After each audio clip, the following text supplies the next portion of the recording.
I'd like to take a few minutes before we kind of open it up more broadly to have a couple of people share their own story and the ministries that have been created to help not just the prayers of this day, but the needs of families throughout. I'd like to start with Maria Lancaster, who is the executive director of the Embryo Adoption Services of Cedar Park.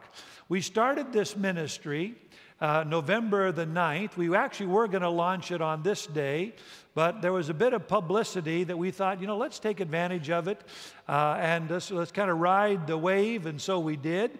The story of the launch of this ministry was carried in the Seattle Times on the front page above the fold with pictures, and that's a good day.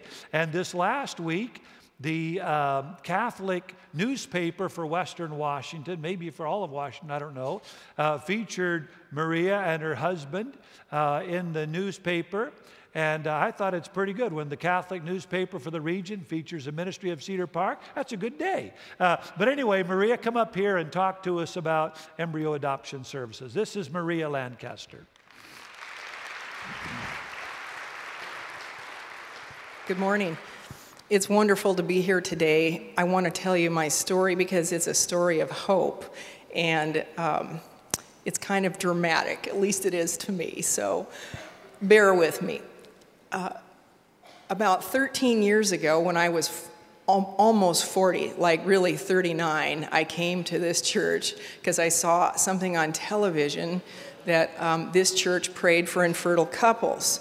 And I told my husband, well, at this point, it's going to take a miracle, so we might as well go. There's nothing ventured, nothing gained, so let's go. And I was amazed. I thought someone might say, I guess my fear was somebody would say, aren't you a little old to be asking for prayer of this type? And so I felt insecure about asking to be prayed for. But they prayed for me anyway, and I thought, that's a sign from God that I'm not too old. Anyway, it gave me great sense of encouragement that this could actually happen for my husband and I. I actually could get pregnant, I just couldn't stay pregnant. And that's the sad part, because you lose babies and you become hopeful and then you lose babies. And it's a very, very painful roller coaster. And I do know that there's people here today that know what I'm talking about. And it's very difficult, and no one knows the right thing to say when you have a miscarriage, and it's your own personal pain, and you kind of have to bear it.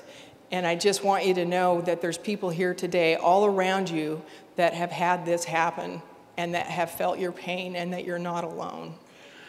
So what happened was, we received prayer, we went to the doctor kind of said, well, you're kind of old, this probably isn't going to work. And I'm like, okay, all right. And then, lo and behold, I got pregnant at 46 years old with no doctor involved. I told my husband, wow, that's amazing.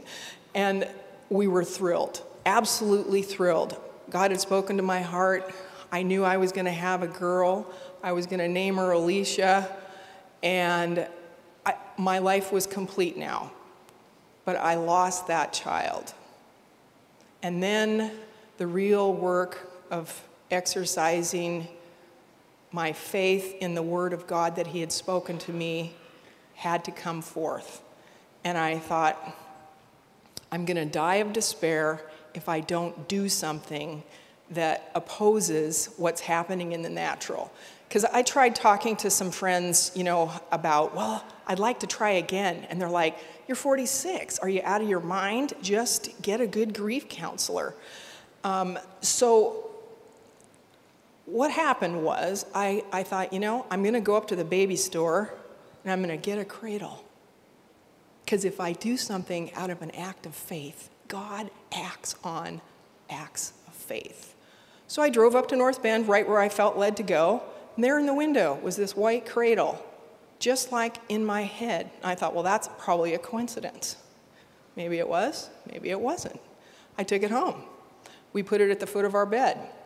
We prayed every night, God, you told us that you will have a child, and you told us in so many ways. I don't have enough time here to tell you all the words we got and all the different things that confirmed a child is on the way. So we put the cradle at the foot of the bed, and time went on. I got older. It wasn't very comfortable. Socks accumulated in the cradle. Underwear, other various pieces of laundry. It was really handy right at the end of the bed there. I got mad a few times, took the cradle. One time it was in the bathtub, another time in the garage, but it always came back to the foot of the bed because I knew that God was going to do something. And then out of the blue, one day, my husband comes home and he goes, I know how that thing's going to get filled up. Because we were too old to adopt born children. You know, they just scratch you right off the list. And we didn't have $50,000. So he said to me, I was driving today, and Dr. Dobson interviewed this woman who adopted somebody's leftover embryos that were in a fertility clinic freezer. And she had a daughter named Hannah. And that's what we're supposed to do. And I was completely stunned. I'd never heard of it. I asked other people about it. They'd never heard of it.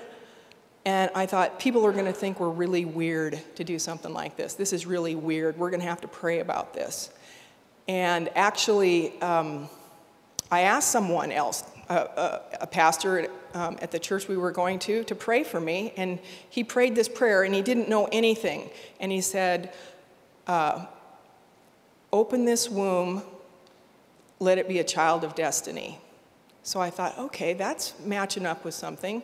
I'll go forward with this. And my husband and I prayed, and we did. And there were embryos that we were eventually matched with that were in the freezer in North Carolina. And they flew those embryos. They were in the freezer for 4 years at 2 cells. And they flew them frozen to my doctor's office in Bellevue. And they thawed them out in a dish to like 6 cells, which is still microscopic, and then transferred them to my womb in like a 2-minute painless procedure. And lo and behold, 9 months later, I had a baby girl, and her name is Alicia.